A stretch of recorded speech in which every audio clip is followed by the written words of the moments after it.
Hello, আসসালামু আলাইকুম viewers. আরও একটি নতুন ভিডিও নিয়ে আপনাদের মাঝে উপস্থিত হলাম। আজকের ভিডিওতে মূলত আমরা আলোচনা করব প্রাথমিক অবস্থায় কোয়েল পাখিকে কীভাবে রাখবেন ও ব্রুডিং করবেন এবং কী পরিমাণ তাপমাত্রা দিবেন। আপনারা অবশ্যই কোয়েল পাখিকে সঠিক তাপমাত্রা দিবেন, কারণ কোয়েল পাখির বাচ্চা অনেক ছোট হওয়ার কারণে তাপমাত্রা বেশির প্রয়োজন। যদি একটু কম তাপমাত্রা হয় তাহলে বাচ্চা মরে যাওয়ার সম্ভাবনা থাকে।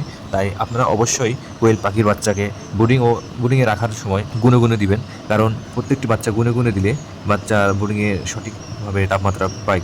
কারণ একটি ব্রুডারে 400 থেকে 500 বাচ্চা ব্রুডিং করলে ভালো হয়, কারণ একটি বাচ্চার ক্ষেত্রে 1 ওয়াট থেকে 2 ওয়াট তাপমাত্রা প্রয়োজন হয়।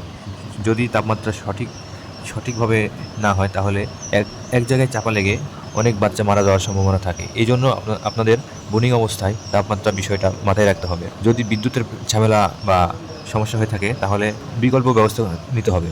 ব্রুডিং অবস্থায় 5 থেকে 6 দিন তাপমাত্রা সঠিকভাবে দিতে হবে। কোনো কোনো কমতি রাখা যাবে না। তারপরেও যদি মনে করেন যে তাপমাত্রা কম হচ্ছে বা ঘরে অনেক বাইরের বাতাস ঢুকছে, তাহলে অবশ্যই পাতলা সুতি কাপড় দিয়ে উপরের ব্রুডিংয়ের উপরে দিয়ে দিবেন। আর একটি বিষয় হচ্ছে, আপনারা বাচ্চা নিয়ে আসার 1 ঘন্টার আগে থেকে গরম হয়ে থাকবে।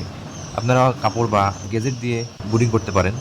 যদি এগুলো দিয়ে ব্রুডিং করেন তাহলে তাপমাত্রাটা নিয়ন্ত্রণে থাকে এবং ব্রুডিং অবস্থায় বাচ্চা ভালো থাকে। আর আরেকটি বিষয় মাথায় রাখবেন, যদি আপনারা পানির পাত্র দেন, পানির পাত্রের ভিতরে মার্বেল বা পাথর দিয়ে দিবেন, কারণ কোয়েল পাখির ছোটো বাচ্চা হওয়ার কারণে পানি খেতে লেগে পানির পাত্রের ভিতরে পড়ে কোয়েল পাখি মারা যাওয়ার সম্ভাবনা থাকে। তাই অবশ্যই আপনারা মার্বেল বা পাথর দিয়ে দিবেন, তাহলে মরার সম্ভাবনা থাকবে না। আমার ভিডিও যদি ভালো লাগে আপনারা লাইক, কমেন্ট, শেয়ার করতে ভুলবেন না, আর অবশ্যই সাবস্ক্রাইব করে দিবেন। ধন্যবাদ সবাইকে।